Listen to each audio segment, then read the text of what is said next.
The making of global world का part 8 जो है इसी को कंटिन्यू रखते हैं। तो अब टॉपिक की बात करते हैं डीकोलोनाइजेशन एंड इंडिपेंडेंस। तो जो सेकेंड वर्ल्ड वॉर थी उसके ख़त्म होने के बाद भी बहुत सी ऐसी कंट्रीज थी वर्ल्ड में जो जिन पे कि अभी भी कॉलोनियल रूल जो था। और सेकेंड वर्ल्ड वॉर के बाद के जो 2 दशक थे, 2 डिकेड्स थे, उनमें अफ्रीका और एशिया में बहुत सी कंट्रीज ऐसी थी जो इंडिपेंडेंट हुई और फ्री हुई। और पर ये जो फ्री और इंडिपेंडेंट कंट्रीज थी इनमें बहुत ज़्यादा गरीबी थी, पॉवर्टी थी और लैक ऑफ रिसोर्सेज थे, यानी कि संसाधनों की कमी थी।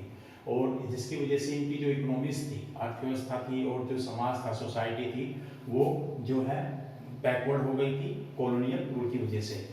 वर्ल्ड बैंक और IMF इंस्टीट्यूशंस जो थे जिनका एस्टेब्लिशमेंट हुआ था स्पेसिफिकली इंडस्ट्रियल कंट्रीज के फाइनेंशियल नीड्स को फुलफिल करने के लिए, यानी कि जो ब्रिटेन था, फ्रांस था, जर्मनी था, जापान था, USA, इनकी जो मॉनेटरी नीड्स थी उनको फुलफिल करने के लिए हुआ था। और इनका इन इंस्टीट्यूशंस का जो न्यूली इंडिपेंडेंट नेशंस या कॉलोनीज थी उनसे कोई भी लेना देना नहीं था, यानी कि उनकी ये हेल्प नहीं करते थे। फिर धीरे धीरे यूरोप और जापान में जो है अपनी इकोनॉमिक्स को रिस्ट्रक्चर किया दोबारा से, ठीक है। और इनकी जो डिपेंडेंस थी, यानी कि निर्भरता थी जो है वर्ल्ड बैंक IMF पे, वो बहुत ही ज़्यादा कम हो गई धीरे धीरे। वर्ल्ड बैंक और IMF ने भी लेट 1950s के डिकेड में, यानी कि 1955 के बाद में अपना जो डायरेक्शन है वो डेवलपिंग कंट्रीज की तरफ कर ली, ठीक है। और ये जो इंडिपेंडेंट कंट्रीज थी, न्यूली इंडिपेंडेंट कंट्रीज थी, इनके ऊपर जो है बहुत ज़्यादा प्रेशर था कि किसी तरीके से अपनी इकोनॉमी को जो है डेवलप करना, पॉवर्टी को हटाना और एम्प्लॉयमेंट देना लोगों को, इसकी वजह से जो है ये गाइडेंस के लिए या हेल्प के लिए जो उस समय के इंटरनेशनल इंस्टीट्यूशंस थे उनके पास गए।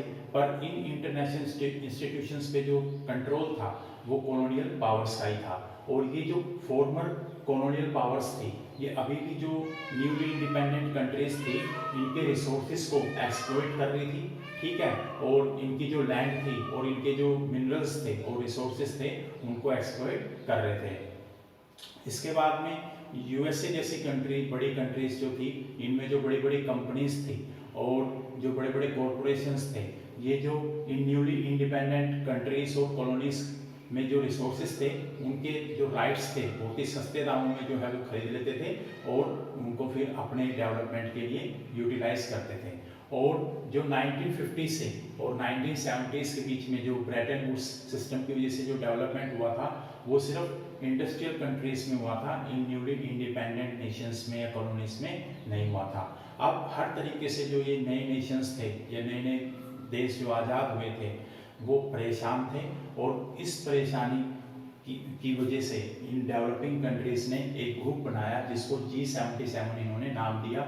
और इस G77 ने NIEO यानी कि न्यू इंटरनेशनल इकोनॉमिक ऑर्डर की डिमांड की, जिसका मतलब ये है कि रिसोर्सेज उनके हों और कंट्रोल भी उन्हीं का हो, कोई और उनको अपनी मन मर्जी से एक्सप्लॉइट ना करे।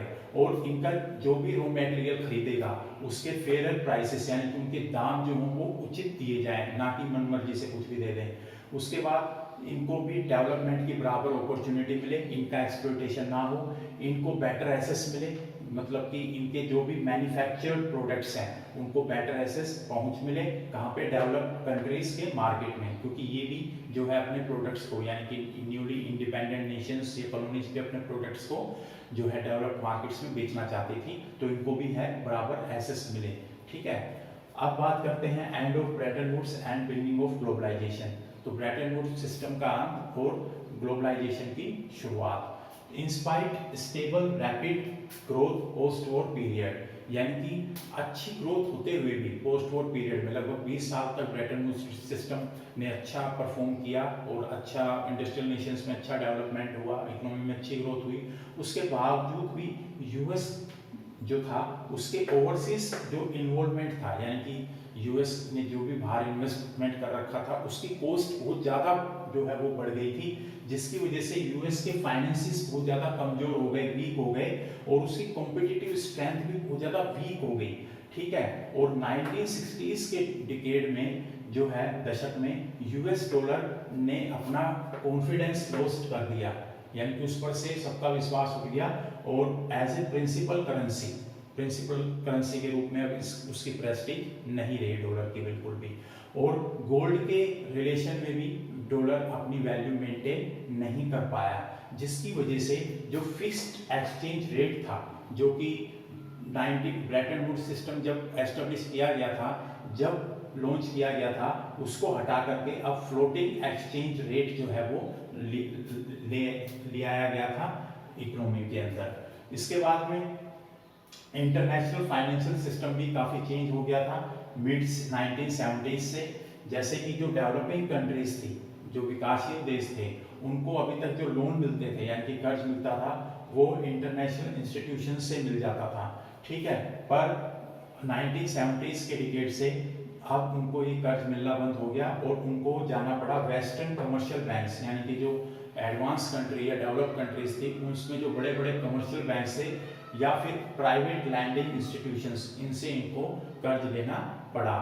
ये कर्ज जो है बहुत ज़्यादा महंगा होता था, क्योंकि इन पे जो इंटरेस्ट रेट था, ब्याज दर था, वो बहुत ज़्यादा लगती थी, जिसकी वजह से ये बेचारे डेवलपिंग नेशंस या न्यूली इंडिपेंडेंट कंट्रीज या कॉलोनीज जो है डेब्ट क्राइसिस इनमें आ गया, यानी कि कर्ज का संकट आ गया, जिसकी वजह से इन डेवलपिंग वर्ल्ड में जो है लोगों की इनकम बहुत कम हो गई और वहाँ पे इंक्रीज पॉवर्टी, गरीबी भी बहुत ज़्यादा बढ़ गई, ठीक है।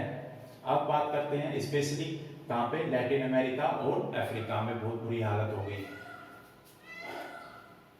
इसके बाद बात करते हैं कि अनएम्प्लॉयमेंट भी बढ़ा कहाँ पे, इंडस्ट्रियल वर्ल्ड में, यानी कि वेस्टर्न कंट्रीज में अनएम्प्लॉयमेंट, बेरोजगारी बढ़ी, स्पेसिफिकली मिड 1970s से 1990s के बीच में, यानी कि लगभग 20 साल तक जो इंडस्ट्रियल नेशंस थे इनमें बेरोजगारी बढ़ी, जिसकी वजह से जो है 1970s के डिकेड में जो है जितनी भी मल्टीनेशनल कंपनीज थी, इन्होंने अपने प्रोडक्शन और ऑपरेशंस जो है लो वेज एशियन कंट्रीज में ट्रांसफर कर दिए, यानी कि ऐसे देशों में ट्रांसफर कर दिए जहाँ पे जो मजदूरी है लोगों की बहुत कम थी, जहाँ पे इनको ज़्यादा से ज़्यादा प्रॉफिट मिल सके, ठीक है। बात करते हैं चाइना की, तो चाइना ने सेकेंड वर्ल्ड वॉर के खत्म होने के बाद पूरे अंतर्राष्ट्रीय जो अर्थव्यवस्था थी, इंटरनेशनल इकोनॉमिक सिस्टम से अपने आप को अलग थलग रखा 1949 तक। 1949 से चाइना ने न्यू पॉलिसीज जो है लॉन्च कर दी, इम्प्लीमेंट कर दी, और उसके बाद सोवियत यूनियन की बात करें तो सोवियत यूनियन का भी डिसइंटीग्रेशन हुआ 91 में, और उसके बाद कम्युनिज्म जो है वो कोलैप्स हो गया, और जो और कंट्रीज थी जो कि सोवियत यूनियन के इन्फ्लुएंस में थी, उन्होंने भी कम्युनिज्म को छोड़ करके और वर्ल्ड इकोनॉमी में इंटीग्रेट हो गए। चाइना में जैसा कि हम जानते हैं, बात कर चुके हैं, लो वेजेस थे, बहुत कम मजदूरी थी, जिसकी वजह से ये एक अट्रैक्टिव डेस्टिनेशन बन गया इन्वेस्टमेंट का। हर कंपनी जो है चाइना में इन्वेस्ट करना चाहती थी, जिससे कि उसको बहुत कम मजदूरी देनी पड़ी। जितनी भी एमएनसीज थी वो चाइना में जाने लगी, ठीक है। और चाइना जैसे आज भी हम देखते हैं कि चाइना लगभग हर प्रोडक्ट बनाता है, मोबाइल हो, कार हो, प्लेन हो, हर चीज़ बनाता है। और उस लो वेजेस जो है, क्योंकि चाइना का जो था वो लो कॉस्ट स्ट्रक्चर था, इस वजह से जो है वहाँ पे एमएनसीज को जो है बेनिफिट होने लगा। और अब बात करते हैं लो वेजेस की इंडिया, चाइना और ब्राज़ील में।